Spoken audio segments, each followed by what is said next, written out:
Hello पिलामाने मु मोर एई Odia medium classes channel को welcome जनाऊँगी। पिलामाने आजिर विषय होची षष्ठ श्रेणी विज्ञान जोटा कि पंचम अध्याय आलोक पाठ। तो पिला आज आम आलोक पाठ को फुल कवरेज करदेवा। पिलामाने मु आशा करे आपण फैमिली रे एवं आपण मध्य बहुत भलरे थिबे। पिलामाने एई वीडियोटा स्टार्ट करने पूर्व समस्ते लाइक शेयर एवं सब्सक्राइब कर दियंतु। आपण लाइक शेयर एवं सब्सक्राइब करने द्वारा सर्वप्रथम मोर यही नया नया वीडियो पाइपर से समस्ते लाइक शेयर एवं सब्सक्राइब कर दियंतु। तो चलते पिले लेट आउ करनी स्टार्ट करदेवा।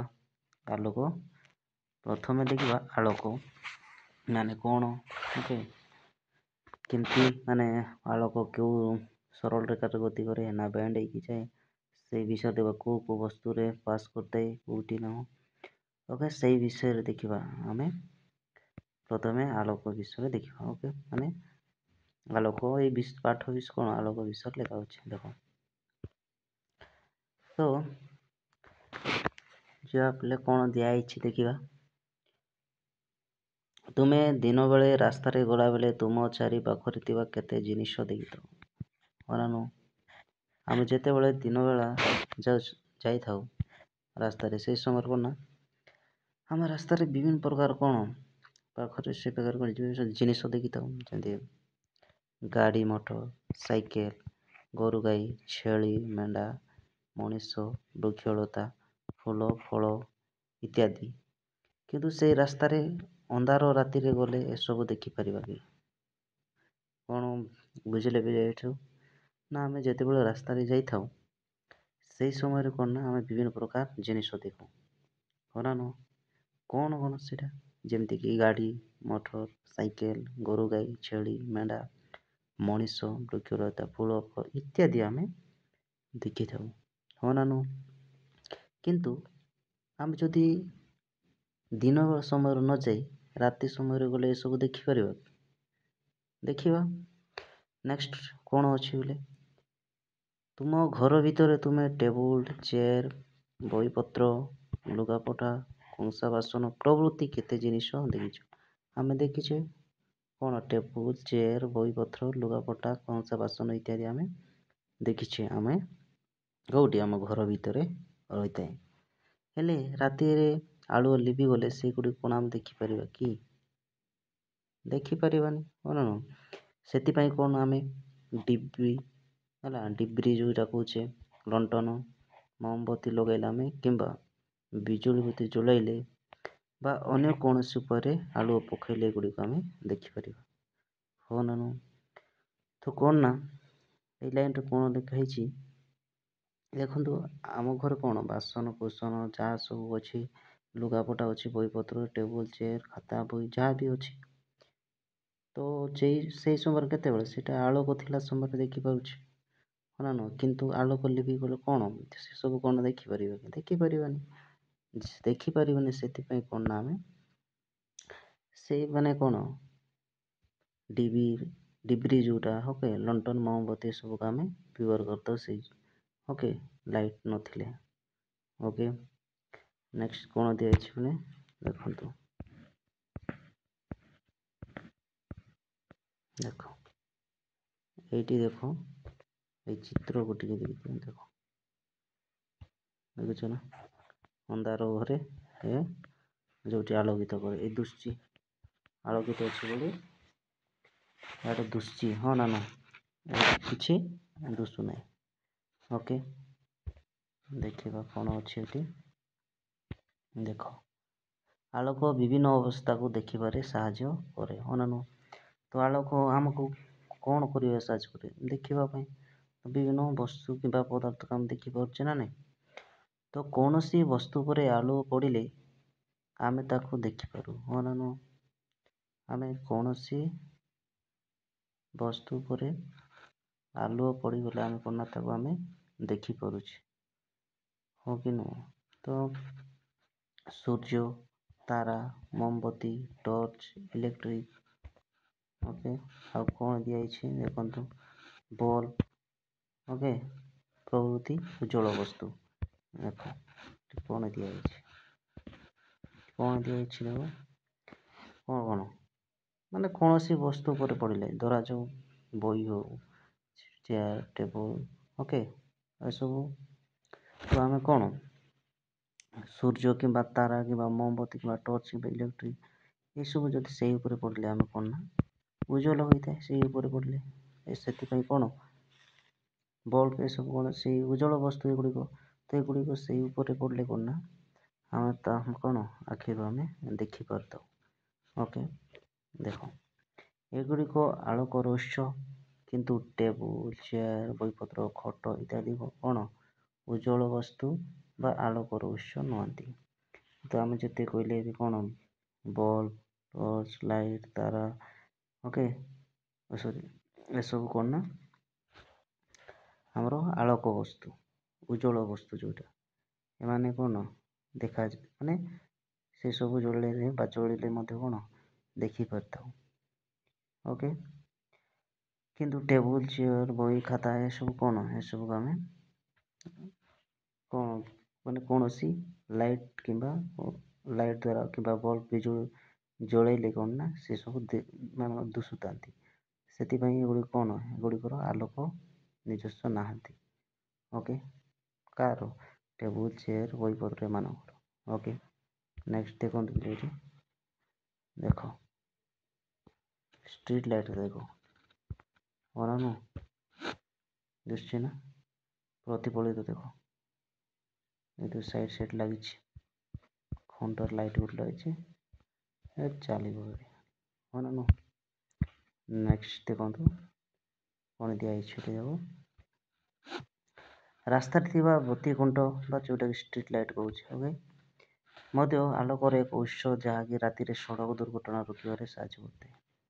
ଏବେ ଦେଖିଲେ ଏଇ ଯେଉଁ ଷ୍ଟ୍ରିଟ୍ ଲାଇଟ୍ଟା ଏସବୁ ଜଳିଛି ଦେଖ, ଏସବୁ କାହିଁକି ମାନେ ରାସ୍ତା ସାଇଡ୍ କାହିଁକି ଏସବୁକୁ ମାନେ ଲଗେଇଛନ୍ତି ଦେଖ, କାରଣ ଲଗାଇବାର ଦ୍ୱାରା କ'ଣ ହେଉଛି ନା ଏଇଟା ରାତିରେ କ'ଣ ଯିବା ଆସିବା କରିବାର ଆମକୁ କ'ଣ ଉଜ୍ଜଳ ଆଲୋକ ଦେଉଛି ଏବଂ ଦୁର୍ଘଟଣାକୁ ରୋକିବାରେ ମଧ୍ୟ ସାହାଯ୍ୟ କରିଥାଏ। କ'ଣ ସେ ଭତିକୁଣ୍ଟ ବା ଷ୍ଟ୍ରିଟ୍ ଲାଇଟ୍ ସେଥିପାଇଁ କ'ଣ ସରକାର ରାସ୍ତା ମାନେ ଯାଇଥାଏ ସିଆଡ଼େ କ'ଣ ଷ୍ଟ୍ରିଟ୍ ଲାଇଟ୍ କିମ୍ବା ଏସବୁ କ'ଣ ଗାଁରେ ମଧ୍ୟ ଏବେ ଚାଲିଛି, ଏସବୁ ଦିଆହେଉଛି। ଓକେ, 2 ନମ୍ବର କ'ଣ ଦିଆହେଇଛି ଦେଖ, ଏହି ବତୀ ଗୁଡ଼ିକ ଅତି ଉଚ୍ଚରେ ଥିଲେ ମଧ୍ୟ ବସ୍ତୁକୁ ଦେଖିବାରେ ସାହାଯ୍ୟ କରେ।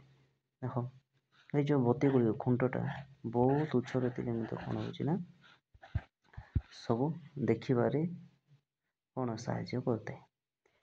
ଏହି ଆଲୋକରେ ବସ୍ତୁର ଛାୟା ସୃଷ୍ଟି ହୁଏ ନାହିଁ, ଫଳରେ ରାସ୍ତା ପରିଷ୍କାର ଭାବରେ ଏ ଯେଉଁ ଉପରେ ଥାଏ ଲାଇଟ୍ଟା, ସେଥିପାଇଁ ଏଠି କ'ଣ ଛାୟା ଭଳି କିଛି ସୃଷ୍ଟି ହେବ ନାହିଁ, ମାନେ ଛାଇଟା। ଓକେ, ଆମେ ଦେଖିବା ଏଇଠି ଠିଆ ହେଇଛି ମନେକର ଇଆଡ଼େ ଟର୍ଚ୍ଚ ଯଦି ପକାଇଦେବା, ଟର୍ଚ୍ଚ ଯିବ ମାନେ ଇଆଡ଼େ ଛାଇ ଗୋଟେ ହେବ ନା ତା ତଳେ, ତ ଏମିତି କିଛି ମାନେ ଏତେ ଛାଇ ଦୁଷିବ ନାହିଁ ମାନେ ଏଇ ଷ୍ଟ୍ରିଟ୍ ଲାଇଟ୍ରେ।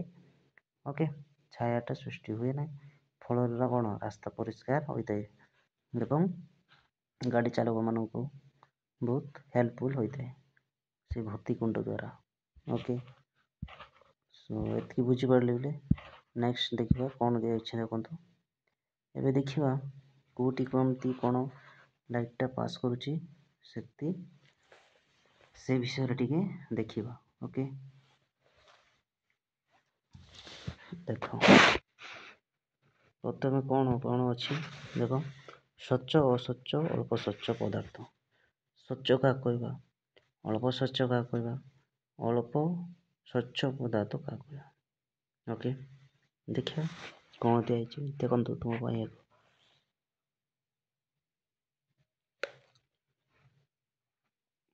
ତୁମ ଚାରିପାଖରେ ଥିବା କିଛି ବସ୍ତୁ ସଂଗ୍ରହ କର।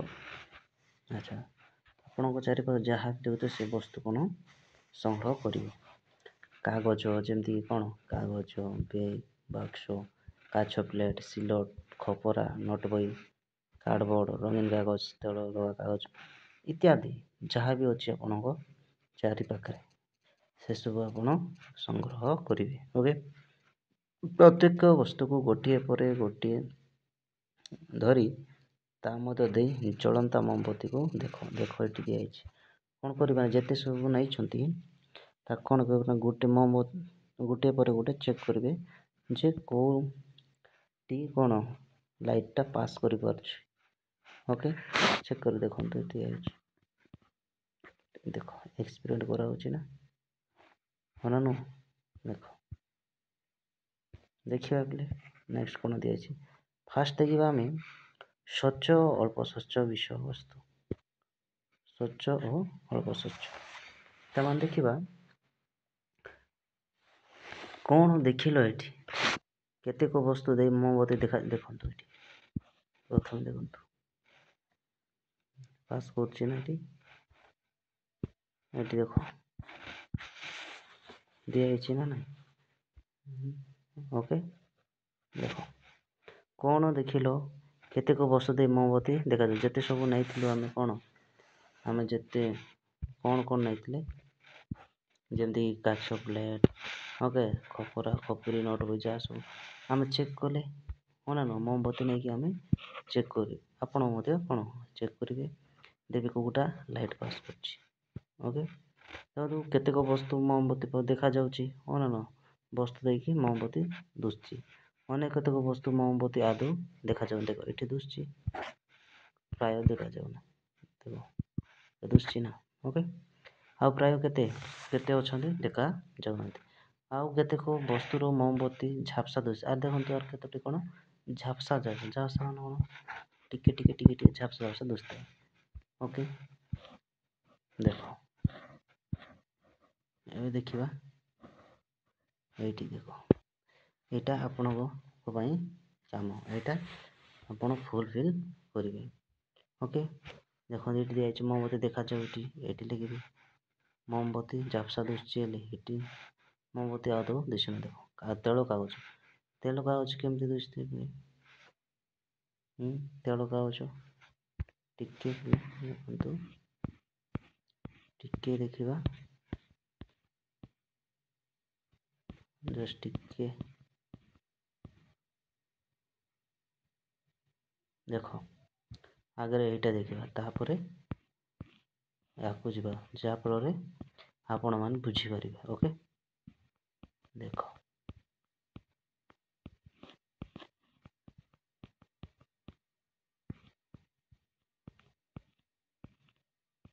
ଏଇଠି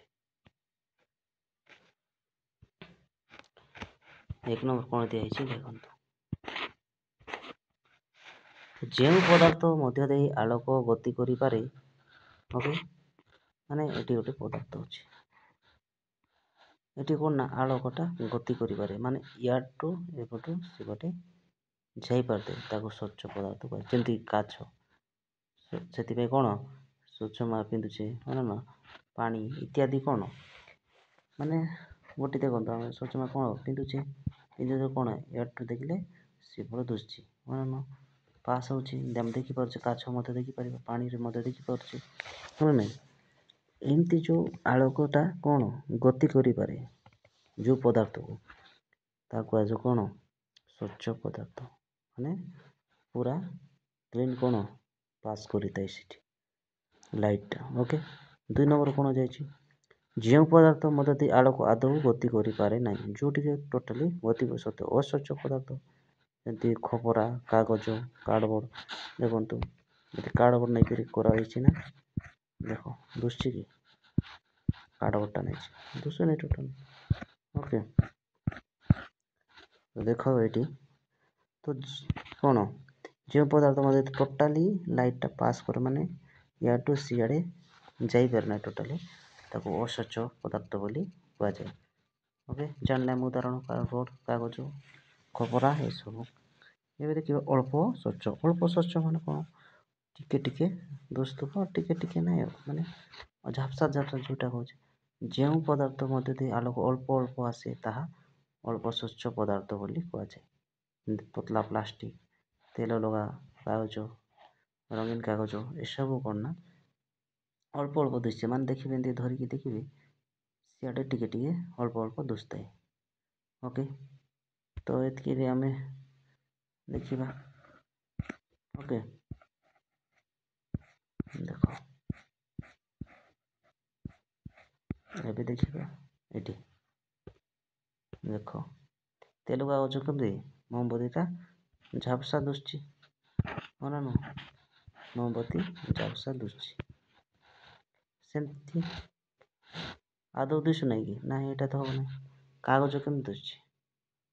କାଗଜଟା ମୋମବତୀ ଦେଖାଯାଉଛି ନା, ଏଇଟା ଝାପ୍ସା ଦୁଶୁଛି, ଝାପ୍ସା ଦୁଶୁଛି, ଝାପ୍ସା ଦୁଶୁଛି ନା ନାହିଁ? ଦେଖନ୍ତୁ ଏଠି ଉଦାହରଣ ଦେଇଥିବ ଅସ୍ୱଚ୍ଛ ପଦାର୍ଥ କାଗଜ। କ'ଣ ଅସ୍ୱଚ୍ଛ ପଦାର୍ଥ? ଏଇଟା କି ପଦାର୍ଥ? କାଗଜଟା ଅସ୍ୱଚ୍ଛ ପଦାର୍ଥ, ତାମାନେ କ'ଣ ଆଦୌ ଦୁଶୁନି। ଏଠି କ'ଣ ଏଇଟା ଝାପ୍ସା ଦୁଶୁଛି। ଓକେ, ଏଇଟା ଝାପ୍ସା ଦୁଶୁଛି। ଓକେ, ସେମିତି କାଚ କ'ଣ ମୋତେ ଦେଖାଯାଉଛି।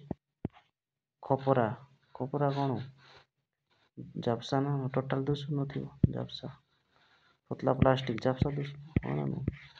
ଏମିତି ଏଇଟାକୁ ଫୁଲଫିଲ୍ କରିବେ ଆପଣ। ଓକେ, ଆଉ ଟିକେ ଏତିକି ନିଆହେଇଛି, ଖାଲି 5ଟା ହିଁ ନିଆହେଇଛି ଯେ ଆପଣମାନେ କ'ଣ ତାକୁ ଆଉ କେତେ ମାନେ ପଦାର୍ଥ ନେଇକି ଆପଣ ଚେକ୍ କରିପାରିବେ। ଓକେ, ଏବେ ଦେଖିବା ଆମେ କ'ଣ ଜାଣିଲେ। ଆଲୋକ ଦେଖିଲେ ଆମେ କେଉଁଠି କ'ଣ ପାସ୍ କରୁଛି ସେଇଟା ଆମେ ଜାଣିଲେ। କେତେ ପ୍ରକାର ଅଛି? 3 ପ୍ରକାର, ହଁ କି ନୁହଁ? ସ୍ୱଚ୍ଛ, ଅଳ୍ପ ସ୍ୱଚ୍ଛ, ଆଉ ଏସବୁ ଦେଖିଲେ ହଁ ନା? ଆର ଅସ୍ୱଚ୍ଛ, ସ୍ୱଚ୍ଛ, ଅସ୍ୱଚ୍ଛ, ଅଳ୍ପ ସ୍ୱଚ୍ଛ। ସ୍ୱଚ୍ଛ କାହାକୁ କହିଲେ? ଯେଉଁଟାକି କ'ଣ ଲାଇଟ୍ଟା ପାସ୍ କରିଥାଏ, ହଁ କି ନାହିଁ? ଯେଉଁ ପଦାର୍ଥରେ କି ଲାଇଟ୍ ପାସ୍ କରିଥାଏ ତାକୁ ସ୍ୱଚ୍ଛ ପଦାର୍ଥ କୁହାଯାଏ। ଏବଂ ଅସ୍ୱଚ୍ଛ କାହାକୁ କୁହାଯାଏ? ଯେଉଁ ପଦାର୍ଥ କି ଲାଇଟ୍ଟା ପାସ୍ କରିପାରେ ନାହିଁ ତାକୁ ଅସ୍ୱଚ୍ଛ ପଦାର୍ଥ କୁହାଯାଏ। ସେମିତି ଯେଉଁ ପଦାର୍ଥ କ'ଣ, ଯେଉଁ ପଦାର୍ଥରେ ଝାପ୍ସା ହେଇଥାଏ, ଓକେ, ଝାପ୍ସା ଦେଖାଯାଇଥାଏ, ସେଟା କ'ଣ କୁହାଯାଏ ନା ଅଳ୍ପ ସ୍ୱଚ୍ଛ ପଦାର୍ଥ ବୋଲି କୁହାଯାଏ। ଓକେ, ଏବେ ଦେଖିବା ଆଲୋକର ଗତି। ମାନେ ଆଲୋକ କେମିତି ଯାଏ? ବେଣ୍ଡ ହେଇକିନା ଯାଇଥାଏ ନା ସିଧା ଯାଇଥାଏ? କେମିତି କ'ଣ ଯାଇଥାଏ ଦେଖିବା।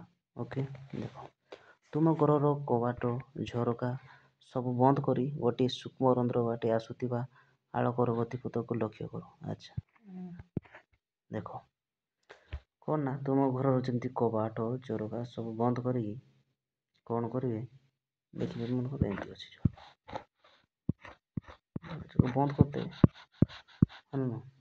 ଦେଖିବେ ଗୋଟେ ସୂକ୍ଷ୍ମ ରନ୍ଧ୍ର ଏମିତି ଦେଖ, ଏଠି ଛୋଟ କଣାଟେ ଏମିତି ମଧ୍ୟ କ'ଣ ଘର ଭିତରେ ଲାଇଟ୍ଟା ଆସିଥିବ ସେଇ କଣା ଦେଇକି, ହଁ ନା ନୁହଁ? ଆପଣ ଅନୁଭବ କରୁଥିବେ, ଦେଖିଥିବେ। ଓକେ, ନେକ୍ସଟ କ'ଣ ଦିଆଯାଇଛି? କୋଠାଘର ସ୍କାଇଲାଇଟ୍ କିମ୍ବା ଝରକାରେ ଥିବା ଛିଦ୍ର ବାଟେ ପ୍ରବେଶ କରୁଥିବା ଆଲୋକର ଗତିପଥକୁ ଦେଖ। ଏବେ ଦେଖିବେ କୋଠାଘରରେ ମିଶା ଦେଖିବେ ଝରକା ଥିବ, ସେଇ ଝରକାରେ କ'ଣ ଛିଦ୍ର କଣା ଦେଇକିନା କ'ଣ ଆଲୋକର ଗତି, ମାନେ କ'ଣ ଆଲୋକଟା ଗତି କରୁଥିବ, ଯାଉଥିବ। ଓକେ, ନେକ୍ସଟ ରାତିରେ ଗୋଟିଏ ମୋଟର ଗାଡ଼ିରୁ ଆସୁଥିବା ଆଲୋକକୁ ଦେଖ। ମୋଟର ସାଇକେଲ ଦେଖିବେ ରାତିରେ ଆସୁଥିଲେ ତାର ଆଲୋକ କେମିତି ଆସୁଥିବ, ସେଇଟା ଆସୁଥିବ। ତୁମ ଟର୍ଚ୍ଚ ଲାଇଟ୍ରୁ ବାହାରୁଥିବା ଆଲୋକକୁ ଅନ୍ଧାରରେ ଲକ୍ଷ୍ୟ କର। କ'ଣ ସବୁ ଦେଖିବେ ଟର୍ଚ୍ଚ ମାରିକି କ'ଣ ଅନୁଭବ କରୁଛ ଦେଖିକି ଦେଖିବେ। ଓକେ, ଦେଖନ୍ତୁ 1 ନମ୍ବର। ଓକେ, ଆଲୋକ ଉତ୍ସରୁ ଆଲୋକ ସବୁ ଦିଗକୁ ସରଳ ରେଖାରେ ଗତି କରେ। କ'ଣ ଯେଉଁଠୁ ଆଲୋକ ବାହାରିଥାଏ ସେଠୁ ସବୁ ଦିଗ କ'ଣ ସବୁବେଳେ କ'ଣ ସରଳ ରେଖାରେ ପୁରା ସିଧା କ'ଣ ପାସ୍ କରିଥାଏ, ଏମିତି ଯେ ସିଧା ଯାଇଥାଏ। ଓକେ, ଏହାକୁ ଆଲୋକ ରଶ୍ମି ବୋଲି କହନ୍ତି। ଆଲୋକ ରଶ୍ମି ବୋଲି କହନ୍ତି। 2 ନମ୍ବର କ'ଣ କୁହାଯାଇଛି? ରଶ୍ମିମାନଙ୍କର ସମାହାରକୁ ଆଲୋକ ଗୁଚ୍ଛ ବୋଲି କହନ୍ତି। ଟର୍ଚ୍ଚ ଓ ଗାଡ଼ିରୁ ଆଲୋକ ଗୁଚ୍ଛ ଆସେ। ଦେଖ ଯେଉଁ ରଶ୍ମି, ଦେଖ ଯେଉଁ ରଶ୍ମିଟା ଗଲା ମାନେ ସରଳ ରେଖାରେ ଗଲା, କ'ଣ ଲାଇଟ୍ ମରା ହେଉଛି। ଦେଖ ଲାଇଟ୍ଟା ଏଠରୁ ଯେଉଁ ଲାଇଟ୍ଟା ସିଧା ହେଇକି ଗଲା ତାକୁ କ'ଣ ଆଲୋକ ରଶ୍ମି କ'ଣ ଆଲୋକ ରଶ୍ମି କୁହାଗଲା। ଆଲୋକ ରଶ୍ମି। ଓକେ, ଏବେ ଦେଖିବା ସେ ଆଲୋକ ରଶ୍ମି ମାନେ କ'ଣ ମିଶିଗଲେ ରଶ୍ମି, ମାନେ ଏଇଟା ରଶ୍ମି ଘଟିଲା। ଏବେ ଦେଖିବା ରଶ୍ମି ମାନଙ୍କର ସମାହାରକୁ କ'ଣ କୁହାଯାଏ? ରଶ୍ମି ମାନଙ୍କର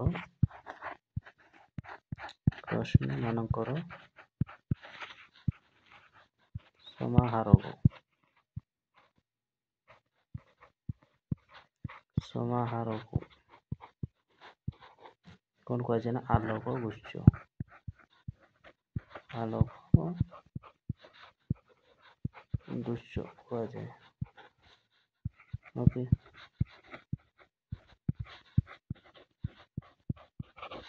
ଆଲୋକ ଗୁଚ୍ଛ ବୋଲି କୁହାଯାଏ। ଓକେ, ଦେଖ ତ ରଶ୍ମି ମାନଙ୍କର ସମାହାରକୁ କ'ଣ ଆଲୋକ ଗୁଚ୍ଛ ବୋଲି କହନ୍ତି। ଟର୍ଚ୍ଚ ଓ ଗାଡ଼ିରୁ ଆଲୋକ ଗୁଚ୍ଛ ଆସେ। ଯେମିତି ଟର୍ଚ୍ଚ କିମ୍ବା ଗାଡ଼ିରୁ କ'ଣ ଆଲୋକ ଗୁଚ୍ଛ ଆସିଥାଏ। ଦେଖିବା ଏବେ କ'ଣ ଦିଆଯାଇଛି ଦେଖନ୍ତୁ। ତୁମ ବହି କାମ ପରୀକ୍ଷା ଦିଆଯାଇଛି। ଗୋଟେ ସିଧା ନରମ ପ୍ଲାଷ୍ଟିକ ନଳି ସଂଗ୍ରହ କରିବେ। ଦେଖନ୍ତୁ, ହଁ, ଟେବୁଲ ଉପରେ ଗୋଟିଏ ମହମବତୀ ଜାଳ। ଦେଖନ୍ତୁ, ଗୋଟେ ଟେବୁଲ ଉପରେ ଏମିତି ମହମବତୀ ଗୋଟେ ଜାଳିବେ। ସିଧା ନଳିଟେ ନେବେ। ଟେବୁଲ ଉପରେ ପାର୍ଶ୍ୱରେ ଛିଡ଼ା ହୋଇ ନଳି ମଧ୍ୟ ଦେଇ ଜଳୁଥିବା ମହମବତୀକୁ ସିଧା ଲକ୍ଷ୍ୟ କରିବେ। ତାପରେ ଏ ଯେଉଁ ଦେଖୁଛନ୍ତି ଛୁଆଟା ସିଧା ନଳି ଧରିଛି ନା ଏଠି, ତ ଦେଖିବେ। ଓକେ, ସେ ଶିଖାକୁ ମାନେ ଯେଉଁଟା ଜଳୁଛି ତାକୁ ଦେଖିବେ, ଲକ୍ଷ୍ୟ କରିବେ। ମହମବତୀର ଶିଖାକୁ ଦେଖିଲ ତ ନଳିକୁ ସାମାନ୍ୟ ମାନେ ଏଇଟା କ'ଣ ମାନେ ଏଇ ଯେଉଁ ଜଳୁଛି ତାକୁ ଦେଖିପାରୁଛ କି ନାହିଁ? ଆର କହିବା କଥା ହଉନ, ସେଇ ସିଧା ନଳି ଯେଉଁଟା ନେଇଛି ସେଠି ଆମେ ସେ ଜଳୁଥିବା ମହମବତୀ ସେ ଶିଖାକୁ ଦେଖିପାରୁଛେ ନା ନାହିଁ? କ'ଣ ସିଧା ନେଇଛି ତାମାନେ କ'ଣ ଆମେ ଦେଖିପାରିବା। ଓକେ, ଦେଖନ୍ତୁ, ନଳିକୁ ସାମାନ୍ୟ ବଙ୍କାଇ ତା ମଧ୍ୟରେ ମହମବତୀ ଶିଖାକୁ ଦେଖ। ଶିଖା ଦେଖି ପାରୁଛ କି? ଏଥିରୁ କ'ଣ ଜାଣିଲ? ଦେଖ, କିନ୍ତୁ ଏବେ ସିଧାଟା ନୁହେଁ, ତାକୁ ଟିକେ ବଙ୍କାଇ ଦେବ। ଏମିତି ଦେଖ, ବଙ୍କା ହେଇଛି ନା? ଏବେ ସେଇ ଶିଖାକୁ ପୁଣି ଥରେ ବଙ୍କା ହେଇଥିବା ନଳି ଦ୍ୱାରା ସେଇ ଶିଖାକୁ ଦେଖିବେ। ତ ଆମେ ଦେଖିବା ଦ୍ୱାରା କ'ଣ ଆମେ ସେଇ ମହମବତୀ ଶିଖାକୁ ଦେଖିପାରୁଛେ କି? ଦେଖିପାରିବା କି ନାହିଁ? ତ ଆମେ ଏଥିରେ କ'ଣ ଜାଣିଲେ? ସିଧା ନଳୀରେ ଆଲୋକ ଦେଖାଗଲା, କିନ୍ତୁ ବଙ୍କା ନଳୀରେ ଦେଖାଗଲା ନାହିଁ। ତେଣୁ ଆଲୋକର ଗତିପଥ କେମିତି ଥିବ? ସରଳ ରୈଖିକ। କେମିତି ଥିବ? ଆଲୋକର ଗତିପଥ କେମିତି? ସରଳ ରୈଖିକ। କିନ୍ତୁ ସରଳ ରୈଖିକ ଗତି, ସରଳ ରୈଖିକ ଗତି ମାନେ ସିଧା ଗତି କରେ। ଓକେ, 3ଟି କାର୍ଡ଼ବୋର୍ଡର ସମାନ ଉଚ୍ଚତାରେ ରନ୍ଧ୍ର କରି ଗୋଟିଏ ମହମବତୀ ସାହାଯ୍ୟରେ ଏପରି ଗତି କରାଯାଇପାରିବ। ଦେଖନ୍ତୁ, ଏଠି କରାଯାଇଛି। 3ଟା କାର୍ଡ଼ବୋର୍ଡ ନିଆଯାଇଛି। ଦେଖ, କାର୍ଡ଼ବୋର୍ଡ ନିଆଯାଇଛି। ସିଧା ମାନେ ଗୋଟେ ସାଇଜରେ ହେଲା 3ଟା କଣା କରିବେ। ଏଥିରେ 3ଟା କଣା କରିବେ।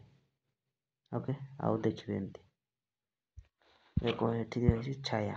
କ'ଣ? ଛାୟା। ତୁମେ ରାତିରେ ଆଲୁଅ ଆଗରେ ବସିପଡ଼ ଓ ଲେଖ। କ'ଣ କରିବେ ନା ଆଲୁଅ ଆଗରେ ବସିବେ, ତାପରେ ବସି ଆପଣ ପଢ଼ିବେ ଆଉ ଲେଖିବେ। ଦେଖିବେ ଛାୟା ସୃଷ୍ଟି କେମିତି ହେଉଛି। ତୁମେ ଲେଖିଲା ବେଳେ ତୁମ ହାତ ଓ ହାତରେ ଧରିଥିବା କଲମକୁ ଲକ୍ଷ୍ୟ କର। ଏବେ ଦେଖିବେ ଆପଣ ଗୋଟେ କଲମ ଥିବ, ସେଠି ଧରିଥିବେ। ସେ ହାତ ଏବଂ କଲମର କ'ଣ ସେ କଲମକୁ ଲକ୍ଷ୍ୟ କରିବେ ହେଲା। ଲେଖୁଥିବା କାଗଜ ଉପରେ କ'ଣ ଦେଖୁଛି? ଯେଉଁ ଖାତା ଥିବ ଲେଖୁଥିବ ସେଠି କ'ଣ ଦିଶୁଥାଏ? ଆପଣଙ୍କୁ ଲେଖୁଥିବା ଛାଇଟା ଦିଶୁଥାଏ, ସେ କଲମର ଏବଂ ସେଇ ହାତର। ଓକେ, ଦିନରେ ସୂର୍ଯ୍ୟଙ୍କ ଆଡ଼କୁ ପିଟି କରି ଠିଆ ହୁଅ। ଧରାଯାଉ ଏଠି ସୂର୍ଯ୍ୟ ଅଛି, ଇଆଡ଼େ ଏମିତି ପିଟିକିନି ଇଆଡ଼େ ପିଟି କରି ଇଆଡ଼େ ଠିଆ ହେବେ ଏମିତି। ଓକେ, ଏବେ ଠିଆ ହେଲେ ଇଆଡ଼େ ଅଛି ପଛଆଡ଼େ ଅନାନୁ। ତୁମ ସାମ୍ନାରେ ଭୂମି ଉପରେ କ'ଣ ଦେଖୁଛ? ହେଲେ ଏଇ ସାଇଡ଼୍ରେ କ'ଣ ହେବ? ଆପଣଙ୍କର ଏଇ ଛାଇଟା ଏଇଠି ସୃଷ୍ଟି ହେବ ଅନାନୁ, ଆପଣଙ୍କର ଛାଇ ସୃଷ୍ଟି ହେବ। ଓକେ, ଆଉ କହିବା କଥା ସେଇଟା। ତ ସେଇ ଯେଉଁ ଛାଇ ମାନେ ସେମ୍ ସେ କ'ଣ ଛାଇ ସୃଷ୍ଟି ହେଲା ନା, ତାକୁ ହିଁ ଛାୟା ବୋଲି କହୁଛେ। ଓକେ, ନେକ୍ସଟ ପିଲେ କ'ଣ ଦେଖିବା କ'ଣ ଅଛି। ତ ଆଲୋକ ଉପରେ କୌଣସି ଅସ୍ୱଚ୍ଛ ବସ୍ତୁ ରଖିଲେ ବସ୍ତୁର ପଛପଟେ ଅନ୍ଧକାର ସୃଷ୍ଟି ହୁଏ। ଆଚ୍ଛା, କ'ଣ ଆଲୋକର ଗୋଟେ ଆଲୋକ ଅଛି ଏଠି, ଆଲୋକ ଯାଉଛି। ଓକେ, ତାର ଅସ୍ୱଚ୍ଛ ବସ୍ତୁ ଯେମିତି କାର୍ଡ଼ବୋର୍ଡ଼ ରଖିଦେବା ଏଠି ବାଜିବ। ନା, ବସ୍ତୁର ପଛପଟେ ଅନ୍ଧକାର ସୃଷ୍ଟି ହୁଏ। କିନ୍ତୁ ଦେଖିବେ ଏବାଟେ ତ ଲାଇଟ୍ ପାସ୍ କରିପାରୁନି କାଠପଟେ, ଇଆଡ଼େ ଦେଖିବେ ସେମ୍ ୟାର କ'ଣ ଛାଇଟା ଇଆଡ଼େ ସୃଷ୍ଟି ହୋଇଥାଏ ଏମିତି। ଓକେ, ଅନ୍ଧକାର ହୋଇକିନା ଏଇଟା କ'ଣ ବ୍ଲାକ୍ ହେଇକି ଦୁଶିଥାଏ, ଏଇଟା କ'ଣ ତାର ଛାୟା, କ'ଣ ଛାୟା। ଏହାକୁ କ'ଣ କହନ୍ତି ନା ଛାୟା ବୋଲି କହନ୍ତି। ଓକେ, ନେକ୍ସଟ ପିଲେ ଦେଖନ୍ତୁ, ଏଇ ଛାୟା ଭୂମିରେ ବା ଗୋଟିଏ ପରଦା ଉପରେ ପଡ଼ିଥାଏ। ହଁ ନା ନୁହଁ? ଏଇ ଯେଉଁ ଛାୟାଟା ସୃଷ୍ଟି କେଉଁଠି ଭୂମିରେ ପଡ଼ିଥାଏ। ହଁ ନା ନୁହଁ? ଏଇ ଛାୟାର ଆକାର ଆଲୋକ, ଅସ୍ୱଚ୍ଛ ବସ୍ତୁ ଓ ପରଦାର ଅବସ୍ଥାନ ଉପରେ ନିର୍ଭର କରେ। ଏ ଯେଉଁ ଛାୟାର ଆକାରଟା, ଏଇ ଯେଉଁ ଆକାର, ଏଇଟା ଯେଉଁ ଆକାର ଛାୟା ସୃଷ୍ଟି ହେଲା ନା, ଏହାର ଆକାର, ହଁ ନା ନାହିଁ? ଏଇଟା ଅରିଜିନାଲ, ହଁ ନା ନୁହଁ? ତ ଆଲୋକ ଓ ଅସ୍ୱଚ୍ଛ ବସ୍ତୁ ପରଦାର ଅବସ୍ଥାନ ଉପରେ, କାହାର ପରଦାର ଅବସ୍ଥାନ ଉପରେ ନିର୍ଭର କରିଥାଏ। ଦେଖନ୍ତୁ ତୁମ ପାଇଁ କାମ, ଦେଖ ଏଇଠି ତୁମ ପାଇଁ କାମ 3 ଦିଆଯାଇଛି। ତୁମ ଶ୍ରେଣୀ ଗୃହର କବାଟ, ଓକେ, ଝରକା ସବୁ ବନ୍ଦ କରି ଗୃହକୁ ଅନ୍ଧାର କର। ଆଚ୍ଛା, ଶ୍ରେଣୀ ଗୃହ ଅଛି, କ'ଣ କରିବେ ନା କବାଟ ଝରକା ସବୁ ବନ୍ଦ କରିବେ, ଅନ୍ଧାର କର। ଅନ୍ଧାର କରିଲେ ଆମେ, ହଁ, ଅନ୍ଧାର ହେଇଗଲା, ସବୁ କବାଟ ଝରକା ବନ୍ଦ କରିଲେ। ଟେବୁଲ ଉପରେ ଅଳ୍ପ ଉଚ୍ଚରେ ମହମବତୀଟିଏ ଜାଳନ୍ତି। ଦେଖନ୍ତୁ ଜଳାଇଛି, ଅନ୍ଧାର କରିଦେଲେ ଏମିତି ମହମବତୀ ଗୋଟେ ଜାଳିବେ। ଓକେ, ତ ମହମବତୀ ସମ୍ମୁଖରେ ଭାବରେ ଇଟାଟିଏ ରଖ, ଏଇ ଯେଉଁ ଇଟା ଏମିତି ରଖିବେ ଆର ଆଗରେ। ଧଳା କାର୍ଡ଼ବୋର୍ଡ଼ ଖଣ୍ଡେ ହାତରେ ଧରି ଇଟା ପଛପଟେ ଦେଖାଅ। ଏଇଠି ଧଳାଟା କରିକି ପଛପଟେ ଦେଖାଇବ। ପଟି ଉପରେ ଇଟାକୁ ଛାଇକୁ ଲଗେଇ କର। ଏବେ ଦେଖିବେ ଏଇ ଯେଉଁ ଏଠି କ'ଣ କରିବେ, ଇଟାର ଛାଇଟା ଏଠି ପଡ଼ିଥାଏ। ଓକେ, ଇଟାକୁ ମହମବତୀର ଶିକା ଆଡ଼କୁ ଆଣ ଓ ଛାଇକୁ ଦେଖ। ଏବେ କ'ଣ କରିବେ, ଏଇ ଯେଉଁ ଇଟାକୁ ମହମବତୀ ଶିକା ପାଖକୁ, ଏଇ ପାଖ ଟିକେ ଧରିବାକୁ, ଏଇ ପାଖାପାଖି। ଓକେ, ଆରେ ଏଇ ଛାଇକୁ ଦେଖିବ କ'ଣଟା ସୃଷ୍ଟି, ଶିକାଠାରୁ ଦୂରକୁ ଏଟାକୁ ନିଅ। ଏବେ କ'ଣ କରିବେ, ଏଇ ଶିକାଠାରୁ ପୁଣି ଥରେ ଏଇ ପଛପଟେ ଇଆଡ଼େ ଆଣିବେ। ଓକେ, ଏବଂ ଛାଇକୁ ଲଗେଇ କର। କ'ଣ ହେଉଛି, ଟିକେ ପାଖକୁ ନେଲେ, ତାପରେ ଟିକେ ଦୂରକୁ ନେଲେ। ଓକେ, ଏବେ ଦେଖିବେ କ'ଣ ହେଇଛି, କେମିତି ହୋଇଥାଏ। ଦେଖ କ'ଣ ଦିଆହେଇଛି। ନେକ୍ସଟ ଦେଖିବା, ପୁନଶ୍ଚ ମହମବତୀ ଓ ଇଟାକୁ ସ୍ଥିର ରଖି ପଟିକୁ ଆଗ ପଛ କରି ଛାଇକୁ ଦେଖ। ପୁଣି ଥରେ ଏମିତି କ'ଣ ତାର ପଛପଟେ ନେଇକି ତାର ଛାଇକୁ ଦେଖିବେ ଏବଂ ତାର ପାଖକୁ ନେଇକି ଟିକେ ତାରଠୁ ଦୂରରେ ନେଇକି, ମହମବତୀ ଦୂରରେ ନେଇକି ସେଇଟାକୁ ଚେକ୍ କରିବେ କେମିତି କ'ଣ ଛାଇ ସୃଷ୍ଟି ହେଉଛି। ଓକେ, ଆଚ୍ଛା, ଦେଖିବା ନେକ୍ସଟ କ'ଣ ଦିଆହେଇଛି। କ'ଣ ସବୁ ଦେଖିଲ, ଇଟାଟି ମହମବତୀର ଯେତିକି ନିକଟ ହେଉଛି ପଟି ଉପରେ ଛାଇର ଆକୃତି ସେହି ଅନୁସାରେ ବଡ଼ ହେଉଛି। ଦେଖ, ଆମେ ଏଠି ମହମବତୀ ଲଗେଇଛେ, ହଁ ନା ନୁହଁ? ଏଠି ଇଟା ଗୋଟେ ରଖିଦେଲେ, ଏଇଠି ବଡ଼ଟା କ'ଣ, ଏଇଠି ବଡ଼ଟା କାର୍ଡ଼ବୋର୍ଡ଼ଟା ରଖିଲେ, ଜଳୁଛି ଏଠି, ତାର ଛାଇ କେଉଁଠି, ଏଠି ଆସୁଛି। କିନ୍ତୁ ଏଇ ଯେଉଁ ଏଟାକୁ ଯେତେବେଳେ ଆମେ ମହମବତୀ ଏଇ ପାଖକୁ ଆଣୁଛେ, ଏଇ ଛାଇଟା ଏଠି କେମିତି ବଡ଼ ଆକାରର ସୃଷ୍ଟି ହେଉଛି। କାହିଁକି, ଏହାର ଛାଇଟା କ'ଣ ଏଠି ଯାଇକି ବଡ଼ ଆକାରର ସୃଷ୍ଟି ହେଉଛି। ଓକେ, ଏତିକି ବୁଝା ପଡ଼ିଲା। ପଟିକୁ ଇଟାଠାରୁ ଯେତେ ଅଧିକ ଦୂରକୁ ନେଇ ଛାୟାର ଆକୃତି ସେତେ ବଡ଼ ହୋଇଯାଉଛି, ମାତ୍ର ଅସ୍ପଷ୍ଟ ଦେଖାଯାଉଛି। ଆଚ୍ଛା, ଏବେ ଦେଖ, ଆମେ ଯେତେବେଳେ ଏଇ ଯେଉଁ ଏଇଟାକୁ ପୁଣି ଥରେ ଇଆଡ଼େ ଆଣିବା, କୁଆଡ଼େ, ଏଇଟାକୁ ଏଇ ମହମବତୀଟାକୁ ଟିକେ ଦୂରେଇ ନେବା ଇଆଡ଼େ, ତ କ'ଣ ହେଉଛି, ଛାୟାର ଆକୃତି ସେତେ ବଡ଼ ହେଇଯାଉଛି, ମାତ୍ର ଅସ୍ପଷ୍ଟ ଦେଖାଯାଉଛି, ମାନେ ଠିକ୍ ସେ ଦିଶୁନାହିଁ। ଓକେ, ଏବେ ଦେଖିବା ଛାୟା କାହାକୁ କହିବା କହିଲେ ପଦାର୍ଥର ଛାୟା ଦେଖନ୍ତୁ ଏଠି ଦିଆହେଇଛି। ଆଲୋକର ଉତ୍ସ ଅଳ୍ପ ଅସ୍ୱଚ୍ଛ ବସ୍ତୁ ଓ ପରଦାର ଅବସ୍ଥାନ ଅନୁସାରେ ଛାଇର ଆକୃତି ସାନ ବଡ଼ ସ୍ପଷ୍ଟ ଓ ଅସ୍ପଷ୍ଟ ହୋଇଥାଏ। ତାକୁ ଆଲୋକର ପଥ ସରଳ ରୈଖିକ ହୋଇଥିବାରୁ ଅସ୍ୱଚ୍ଛ ପଦାର୍ଥର ଛାୟା ସୃଷ୍ଟି କରିଥାଏ। ଓକେ, କ'ଣ ବୁଝିଲେ ଏଠି ଦେଖ, ଆଲୋକର ଉତ୍ସ ଯେମିତି ଅଳ୍ପ ସ୍ପଷ୍ଟ ଓକେ ବସ୍ତୁ ଓ ପରଦାର ଅବସ୍ଥାନ ଏରା ଯେଉଁ ସୃଷ୍ଟି ହେଲା ଓକେ, ତ ତାର ଅନୁସାରେ ଛାୟାର ଆକୃତିରେ ସାନ ବଡ଼ ଷଷ୍ଠ ଅଷଷ୍ଠ ଦେଖାଗଲା। ତାକୁ କ'ଣ କହିବା ଆମ ଆଲୋକର ପଥ ବା ସରଳ ରୈଖିକ ହୋଇଥିବାରୁ ଅସ୍ୱଚ୍ଛ ପଦାର୍ଥ ଛାୟା ସୃଷ୍ଟି ହେଉଛି।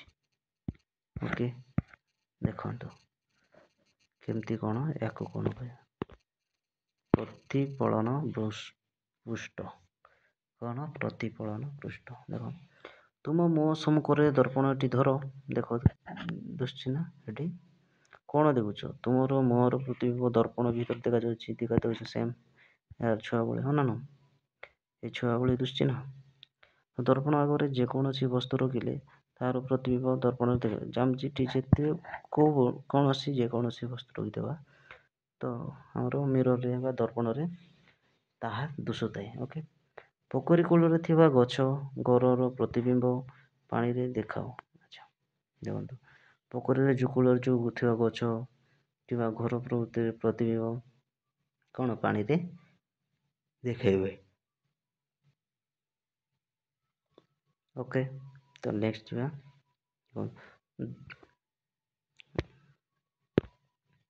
ଦର୍ପଣ ଓ ପାଣି ଭଳି ପ୍ରତିଫଳନ ପୃଷ୍ଠ। କ'ଣ ଦର୍ପଣ ଓ ପାଣି ଏସବୁ କ'ଣ ପ୍ରତିଫଳନ ପୃଷ୍ଠ। ପ୍ରତିଫଳନ ଦେଖନ୍ତୁ, ଏହି ପୃଷ୍ଠ ଉପର ଆଲୋକରେ ପଡ଼ିଲେ ଆଲୋକର ପ୍ରତିଫଳନ ହୁଏ ଓ ପ୍ରତିବିମ୍ବ ଗଠିତ ହୁଏ। ଏ ପୃଷ୍ଠ କ'ଣ ଆଲୋକ ପଡ଼ିଲେ ଧରାଯାଉ ଦର୍ପଣରେ କେଉଁଠି କ'ଣ ଆଲୋକ ପଡ଼ିଲେ କ'ଣ ହେଉଛି ପ୍ରତିଫଳନ ହେଉଛି, କ'ଣ ନୁହଁ, ଏ ପ୍ରତିବିମ୍ବ ଗୋଟେ ଦେଖନ୍ତୁ ପ୍ରତିବିମ୍ବ ମଧ୍ୟ କ'ଣ ଗଠିତ ହେଉଛି। ଓକେ, ଦେଖ, ପ୍ରତିବିମ୍ବ ଗଠନ ପାଇଁ ଆସ ଅନେକ ସହଜ କାର୍ଯ୍ୟ କରିବା। ଦେଖିବା ସହଜ କାର୍ଯ୍ୟ କରିବା ଯେଉଁଟାକି ପ୍ରତିବିମ୍ବକୁ ଜାଣିବା। ଓକେ, ଦେଖ, ରନ୍ଧ୍ର କ୍ୟାମେରା ମାନେ ଛୋଟ କ'ଣ ଥିବ ସେ କ୍ୟାମେରା ଆଉ। ଓକେ, ଦେଖ, ମୋଟା କାଗଜର ଦୁଇଟିର ଲମ୍ବା ଆକୃତି ଖୋଳ ନିଅ। ମୋଟା କାଗଜର ଦୁଇଟା ଲମ୍ବା ଆକୃତିର ଖୋଳ ନେବା, ଯେପରି ଗୋଟିଏ ଖୋଳ ଅନ୍ୟ ଖୋଳ ଭିତରକୁ ଯାଇପାରୁଥିବ। ଓକେ, ଖୋଳର ପ୍ରତ୍ୟେକ ଗୋଟିଏ ଓସାର ପାଖ ଖୋଳୁଥିବ। ଓକେ, ଦେଖ, ବଡ଼ ଖୋଳ ଛୋଟ ଖୋଳ ନିଆଯାଇଛି। ଓକେ, ବଡ଼ ଖୋଳର ବନ୍ଦ ପାଖରେ ସୂକ୍ଷ୍ମ ରନ୍ଧ୍ରଟିଏ କର। ବଡ଼ ଖୋଳର କ'ଣ ଦେଖନ୍ତୁ ବଡ଼ ଖୋଳ ବନ୍ଦ ପାଖରେ ଓକେ ଆମେ କ'ଣ କଲେ ଛୋଟ କଣାଟେ କଲେ, କାଗଜଟିଏ ତା ଉପରେ ମଡ଼, ତାପରେ କାଗଜଟା ତାର ଉପରେ ମଡ଼େଇଦେବା। ଏତିକି ବଡ଼ ଖୋଳର ମୁହଁ ବାଟେ ଛୋଟ ଖୋଳର ମୁହଁକୁ ପ୍ରବେଶ କରେ। କ'ଣ ବଡ଼ ଖୋଳର ଖୋଳା ମୁହଁଟା କ'ଣ ଛୋଟ ବାଟେ ଯାଇକିନା କ'ଣ ହୋଇଥାଏ ଖୋଳା ମୁହଁକୁ ପ୍ରବେଶ କରିଥାଏ। ଏହା ତୁମର ରନ୍ଧ୍ର କ୍ୟାମେରା ଓକେ ତଳେ ଦିଆଯାଇଥିବା ଚିତ୍ରକୁ ଦେବା ହେଇଠି ଦେବା। ଓକେ, ବୁଝ ବୁଝି ନା, ବଡ଼ ଖୋଳ ଛୋଟ ଖୋଳ। ଓକେ, ନେକ୍ସଟ ପିଲା ଦେଖିବା କ'ଣ ଅଛି ତୁମ ପାଇଁ କାମ 5।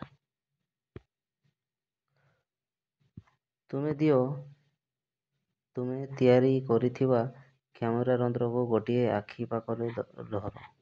କ'ଣ ଆମର ଯେଉଁ କ୍ୟାମେରା ତିଆରି କରୁଛେ ତାକୁ କ'ଣ କରିବେ ନା ଗୋଟିଏ ଆଖି ପାଖରେ ଧରିବେ।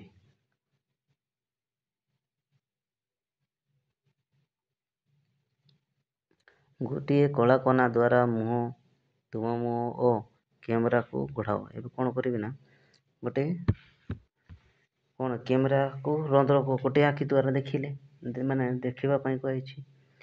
ଏବେ କ'ଣ କରିବେ ନା ଗୋଟିଏ କଳା କନା ଦ୍ୱାରା ତୁମ ମୁହଁ ଓ କ୍ୟାମେରାକୁ ଘୋଡ଼ାଅ। ଏବେ କ୍ୟାମେରାକୁ ତାପରେ କ'ଣ ମୁହଁକୁ ଘୋଡ଼େଇବେ। କିଛି ଦୂରରେ ଥିବା ଗୋଟିଏ ଗଛକୁ ତୁମ କ୍ୟାମେରାରେ ରଖ। ଆହୁରି ଗୋଟେ କିଛି ଦୂରରେ ଅଛି ମନେକର ରହିଥିବ, ସେଠି କ'ଣ କରିବେ ନା ତୁମ କ୍ୟାମେରାକୁ ରଖିବେ। ଓକେ, ଏବେ କ'ଣ ନା ଗଛ ଉପରେ ଯେପରି ସୂର୍ଯ୍ୟାଲୋକ ପଡ଼ିଥିବ, ଯେମିତିକି ସେ ଗଛ ଉପରେ ସୂର୍ଯ୍ୟାଲୋକ ପଡ଼ିଥିବ, ସମାନ ଖୋଳକୁ ଆଗ ପଛ କରି ବଡ଼ ଖୋଳର ରନ୍ଧ୍ର ବାଟେ ଗଛକୁ ଏପରି ଦେଖାଉ ଯେପରି ସାନ ଖୋଳର ତେଳ କାଗଜ ଉପରେ ଗଛର ଛବି ଦେଖାଯିବ। ଓକେ, କ'ଣ କରିବେ ବି ସେ ସାନ ଖୋଳକୁ ଆଗ ପଛ କରିକି ବଡ଼ ଖୋଳର ରନ୍ଧ୍ର ବାଟେ ଗଛକୁ ଏପରି ଦେଖାଇବେ ଯେମିତିକି ସାନ ଖୋଳରୁ ତେଲ କାଗଜ ବାଟେ ଏଇଟା ରହିବ, ଗଛର ଛବି ଯେମିତିକି ଦିଶୁଥିବ। ଓକେ, ଭଲ କରି ଦେଖିବି। ଏହା ଛାୟା ନୁହେଁ, ଏହା ଗଛର ସଳଖ ଓଲଟା ପ୍ରତିବିମ୍ବ। ଦେଖିବେ ସେଇଠି କ'ଣ ଗଛର ଏମିତି ଓଲଟା ପ୍ରତିବିମ୍ବଟା ଥିବ, ଗଛ ମାନେ କ'ଣ ପାଣିରେ। ଓକେ, ଆଲୋକ ଏକ ସରଳ ରେଖାରେ ଗତି କରେ ବୋଲି ରନ୍ଧ୍ର କ୍ୟାମେରାରେ ବସ୍ତୁର ସଳଖ ଓ ଓଲଟା ପ୍ରତିବିମ୍ବ ସୃଷ୍ଟି ହୁଏ। ଏବେ ଦେଖ କ'ଣ କୁହାଗଲା ଏଠି ନା ଆଲୋକ କ'ଣ ଆମେ ଜାଣିଛୁ କ'ଣ ସରଳ ରେଖାରେ ଗତି କରେ, ହଁ ନା, କିନ୍ତୁ ରନ୍ଧ୍ର କ୍ୟାମେରାରେ କ'ଣ ବସ୍ତୁର ସଳଖ ଓ ଓଲଟା ପ୍ରତିବିମ୍ବ ସୃଷ୍ଟି ହୋଇଥାଏ। କେଉଁଠି ନା ରନ୍ଧ୍ର କ୍ୟାମେରାରେ ଓଲଟା ପ୍ରତିବିମ୍ବ ସୃଷ୍ଟି ହୋଇଥାଏ। ଓକେ, ନେକ୍ସଟ ପ୍ଲେ ଟିକେ ଦିଆଯାଇଛି ଆଉ ସରିଯିବ। ଓକେ, ଦେଖନ୍ତୁ ଟିକେ ଅଛି। ଗୋଟିଏ କାର୍ଡ଼ବୋର୍ଡ଼ ନିଅ, ତା ମଧ୍ୟରେ ଗୋଟିଏ ରନ୍ଧ୍ର କର। ଯେମିତି କାର୍ଡ଼ବୋର୍ଡ଼ ନେବେ ଗୋଟେ ଏମିତି ଛୋଟ କଣାଟେ କରିଦେବେ। କାର୍ଡ଼ବୋର୍ଡ଼କୁ ସମତଳ ଭୂମିରେ ସାମାନ୍ୟ ଉପରକୁ ରଖି ସୂର୍ଯ୍ୟଙ୍କ ଆଡ଼କୁ ଦେଖ। କ'ଣ କରିବେ, ଯୁଆଡ଼େ ସୂର୍ଯ୍ୟ ଆସୁଛି ସିଆଡ଼େ ଦେଖେଇବେ। କାର୍ଡ଼ବୋର୍ଡ଼କୁ ସମତଳ ସହ ସମାନ୍ତରରେ ଧର। କାର୍ଡ଼ବୋର୍ଡ଼କୁ ସମାନ ଭାବରେ ଧରିବେ। ସମତଳ ଉପରେ କ'ଣ ପଡ଼ୁଛି ଲଗେଇବ। ଏଇ ଯେଉଁ ସମତଳ ଉପରେ କ'ଣ ପଡ଼ୁଛି ଲକ୍ଷ୍ୟ କରିବେ। ସମତଳ ଉପରେ କାର୍ଡ଼ବୋର୍ଡ଼ର ଛାୟା ପଡ଼ୁଛି ଓ ମଝିରେ ସୂର୍ଯ୍ୟଙ୍କ ପ୍ରତିବିମ୍ବ ଦେଖାଯାଉଛି। ଏବେ କ'ଣ କରିବେ, ଏ ଯେଉଁ ସମତଳରେ ରଖିଲେ ସମତଳରେ କ'ଣ ନା କାର୍ଡ଼ବୋର୍ଡ଼ର ଛାୟା ଦୋଷୀ, କାର୍ଡ଼ବୋର୍ଡ଼ର ଛାୟା ଦୁଶୁଛି ଏବଂ ମଝିରେ ସୂର୍ଯ୍ୟଙ୍କ ପ୍ରତିବିମ୍ବ, ଆଉ ଏ ମଝିରେ ସୂର୍ଯ୍ୟ ଆସୁଛି, ଏ କଣା ଦେଇକିନା ଏ ସୂର୍ଯ୍ୟ କିରଣ ଏଠି ପଡ଼ୁଛି। ଏହା କ'ଣ ଛାୟା ବା ପ୍ରତିବିମ୍ବ କ'ଣ ଜାଣିଲ ତ? ମାନେ କ'ଣ ଛାୟା ଏବଂ ପ୍ରତିବିମ୍ବ ବିଷୟରେ ଆମେ ଜାଣିଲେ। ତ ପିଲାମାନେ ଆଜିର କ୍ଲାସ୍କୁ ଆମେ କ'ଣ ଫୁଲ୍ କଭରେଜ୍ କରିଲେ, ତ ଆପଣମାନଙ୍କୁ ବହୁତ ହେଲ୍ପଫୁଲ୍ ହେଇଥିବ ବୋଲି ଭାବୁଛି। ତ ପିଲାମାନେ ଆଜିର ଏଇ ପଞ୍ଚଦଶ ଅଧ୍ୟାୟର ଚାପ୍ଟର ଓକେ ଆଲୋକ ପାଠଟା ଯେଉଁଟାକି ଲାଇଟ୍ କହୁଛେ ଆମେ ସାରିଦେଲେ।